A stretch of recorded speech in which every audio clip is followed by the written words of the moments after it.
AITA for telling my husband's dad and dad's wife that I will not change our daughter's name because it hurts the wife's feelings? I, 27F, have been married to my husband, 29M, for a couple of years now, but we've known each other since college. When I met him, I knew right away that family was a sensitive topic for him. He didn't talk much about his dad, my FIL, or his dad's wife, Sharon, and it was clear early on that their relationship wasn't close. Over time, he opened up about why, and honestly, it's a lot to take in. My husband's mom, my late MIL, passed away when he was only 8 years old. Before that, his parents had divorced when he was just 2. 2 years after the divorce, FIL remarried Sharon, and from what I've been told, MIL and Sharon didn't get along. And by didn't get along, I mean they really didn't like each other. Sharon claims that my MIL made her life miserable. She says MIL laughed at her pain, wished her dead, and even tried to have CPS take custody of my husband to remove Sharon from his life. According to Sharon, MIL was manipulative and cruel, and her hatred for Sharon was obsessive. At first, I believed Sharon's version of events because she told it with so much emotion. But then I got to know my husband's extended family, FIL's own siblings, and they painted a different picture. They admitted that MIL wasn't thrilled about Sharon being in the picture, but they said Sharon's story was dramatically exaggerated. They described it more as a mutual dislike than a one-sided vendetta. Whatever the truth was, Sharon has clearly carried this bitterness for decades. Even after MIL passed, Sharon couldn't let it go. She talks about my MIL as if she's still competing with her, even though MIL has been gone for over 20 years. When my MIL passed away, my husband was just a little boy. He was heartbroken, and from what he's told me, he clung to her memory like a lifeline. He didn't want to lose even the smallest connection to her.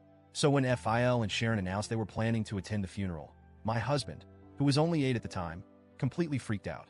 He begged them not to come. He said their presence would feel disrespectful, like an invasion of something sacred. When they refused to back down, he threatened to run away. He said if they showed up, he'd disappear until he was placed with other family members. Eventually, they gave in and didn't attend. FIL and Sharon have since claimed that my husband hates them for staying away, but he's told me the exact opposite. To this day, he says that keeping them from the funeral was one of the few times he felt like he had any control over his grief. He doesn't regret it at all. By the time I met my husband, his relationship with FIL and Sharon was practically non-existent. He kept them at arm's length, and it was clear that this was a choice he'd made for his own peace of mind. Sharon, however, has never accepted this distance. She insists on calling my husband her son, even though he's never called her anything but Sharon. She even introduced herself to me as his mom when we first met, and she looked genuinely shocked when I corrected her. I told her I already knew she wasn't his mom, thanks to my husband, and she seemed almost offended that I wasn't buying her version of history. For context, my husband is much closer to his extended family, his aunts, uncles, and cousins, than he is to FIL and Sharon. He's built strong bonds with them, and they've been far more supportive and present in his life. FIL and Sharon, on the other hand, are more like distant acquaintances he tolerates out of obligation. Now, let's fast forward to the birth of our daughter. My husband and I welcomed her into the world a few weeks ago, and she's absolutely perfect. When we were deciding on names, it didn't take long for us to settle on one that felt right. We named her after my husband's late mom. It was a way to honor her memory and keep her spirit alive in our family. My husband was deeply moved by the idea, and I could tell it meant the world to him. We announced her birth and her name on social media, and that's how FIL and Sharon found out. My husband didn't tell them directly because, well, they're not exactly involved in our lives. But as soon as they saw the name, they completely lost it. They tried calling and texting my husband, but he ignored them. He doesn't see the point in engaging with their drama. So instead, they decided to ambush me. A few days ago, I was at the mall with my newborn daughter when FIL and Sharon showed up out of nowhere. I was shocked to see them, especially since we hadn't told them where we'd be. They must have been keeping tabs on us through social media or something, which feels a little creepy, but I digress. Sharon wasted no time making it about her. She started by saying she'd seen the name we chose and that it was deeply hurtful to her.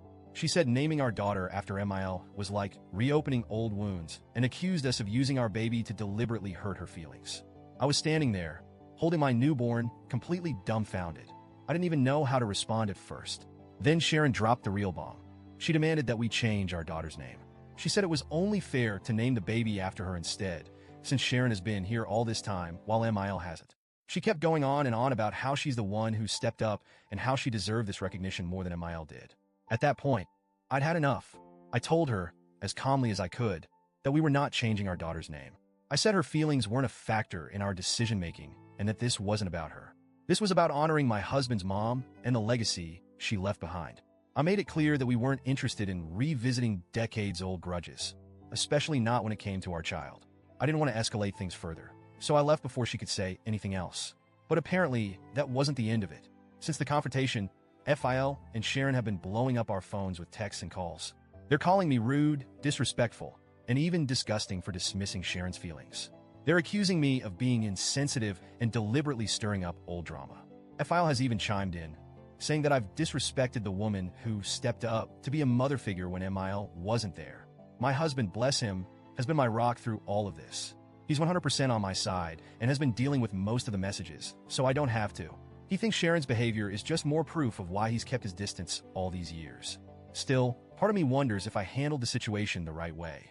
Should I have been more empathetic, even if Sharon's feelings are my responsibility? Or was I justified in standing my ground? So, Reddit, AITA?